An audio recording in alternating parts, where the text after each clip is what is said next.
Trying to become better day 3కి స్వాగతం, సుస్వాగతం. హానెస్ట్‌లీ ఫ్యూ మంత్స్ బ్యాక్ అయితే ఇలాంటి రొటీన్ మెయింటైన్ చేస్తానని అనుకోలేదు. మార్నింగ్ యూజువల్‌గా చియా సీడ్స్ విత్ లెమన్ వాటర్‌తో స్టార్ట్ అయింది. ఫస్ట్‌లో టేస్ట్ అస్సలు నచ్చలేదు. కానీ ఇప్పుడు ఆల్మోస్ట్ హ్యాబిట్ అయిపోయింది. తర్వాత కొంచెం స్కిన్ కేర్ అప్లై చేశా. నెక్స్ట్ ఫిషెస్‌కి ఫుడ్ వేశా. మార్నింగ్ ఫిష్‌ని చూస్తూ కొంచెం టైమ్ స్పెండ్ చేస్తా. హానెస్ట్‌లీ అవేం టెన్షన్ లేకుండా తిరుగుతూ ఉంటాయి. కొన్నిసార్లు అలా చూస్తే మైండ్ కూడా కొంచెం కామ్ అయిపోతుంది. 10:30కి క్వీన్వా మెజర్ చేసుకున్నా. టుడే లంచ్ సింపుల్‌గా air fried chicken and quinoa. Diet start చేసినప్పుడు ఎవ్రీథింగ్ ప్లెయిన్‌గా ఉంటుంది. కానీ బాడీ మాత్రం లైట్‌గా ఫీల్ అవుతుంది. మధ్యలో ఒక మ్యాంగో ఫినిష్ చేశా. అండ్ ఆఫ్టర్‌నూన్ ఒక ఆమ్లెట్ చేసుకొని తిన్నా. ఈవినింగ్ జిమ్‌కి వెళ్ళడానికి ముందు soya chunks with peanut chutney చేసుకున్నా. ఎర్లియర్ అయితే సోయా చంక్స్ అంటే అస్సలు నచ్చవు. ఇప్పుడు మాత్రం ప్రోటీన్ కోసం ఆల్మోస్ట్ డైలీ తింటున్నా.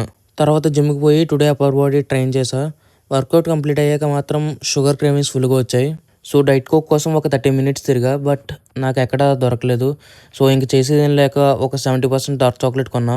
కానీ ఇప్పుడు కొంచెం కొంచెం అర్థమవుతుంది. సెల్ఫ్ ఇంప్రూవ్‌మెంట్ అంటే లైఫ్‌ని ఒకేసారి స్ట్రిక్ట్‌గా మార్చడం కాదు. లాంగ్ టర్మ్‌లో కంటిన్యూ చేయగలిగే హ్యాబిట్స్ బిల్డ్ చేయడం. మేబీ బ్యాలెన్స్ అనేది యాక్చువల్ డిసిప్లిన్ ఏమో. ఎర్లియర్ కన్నా ఇప్పుడు కొంచెం బెటర్‌గా ఫీల్ అవుతున్నా. Good night.